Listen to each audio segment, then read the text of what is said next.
Nous voici en route vers l'atoll de Baotang-Beaupré, au large d'Ouvéa en Nouvelle-Calédonie. Ouvéa, l'île la plus proche du paradis, est inscrite depuis 2008 au patrimoine de l'humanité de l'UNESCO. Les deux atolls océaniques d'Ouvéa et de Baotang-Beaupré couvrent une superficie de 130 000 hectares. Ce mois d'août 2015 a été le plus chaud jamais enregistré sur la planète depuis le début des relevés de température en 1880. La température à la surface des océans a été la plus élevée jamais enregistrée. Notamment l'océan Pacifique tropical, en phase El Niño. Quand il se passe quelque chose de fort dans le plus grand océan de la planète, cela impacte forcément les températures à l'échelle planétaire. Les îles du Pacifique Sud sont en première ligne face aux périls climatiques. Exil des familles papoues de l'atoll de Carteret en 2005, déplacement dans les terres de villages côtiers à Fidji depuis 2012, disparition programmée des îles Kiribati et Tuvalu. Quel sera le prochain pays sur la liste ? La Nouvelle-Calédonie présente une biodiversité terrestre et marine extrêmement riche. Le territoire a été reconnu point chaud de la biodiversité mondiale. Il constitue d'ailleurs le plus petit point chaud au monde.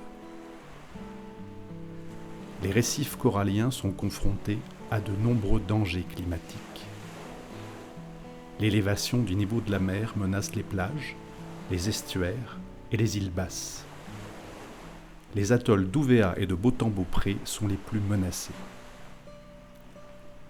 Pour des raisons obscures, le protocole de Kyoto visant à réduire les émissions de gaz à effet de serre n'est pas applicable en Nouvelle-Calédonie.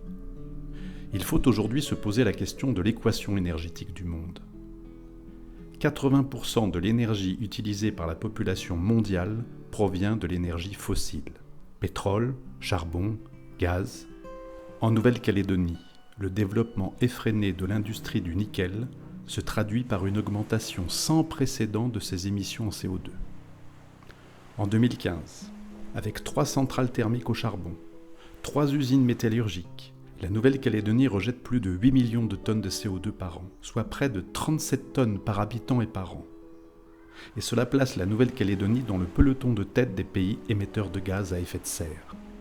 À titre de comparaison, les États-Unis sont à 16 tonnes, la France à 8 tonnes. Il ne faudrait pas dépasser 2 tonnes. Bousculer durablement le climat posera des problèmes très graves à nos descendants. Par solidarité avec les populations des États insulaires du Pacifique, menacés par la montée des eaux, la Nouvelle-Calédonie se doit de prendre des mesures concrètes et agir vite. Tout est lié. La mer, le ciel, la terre. Ces sources-là sont aussi nos principales ressources.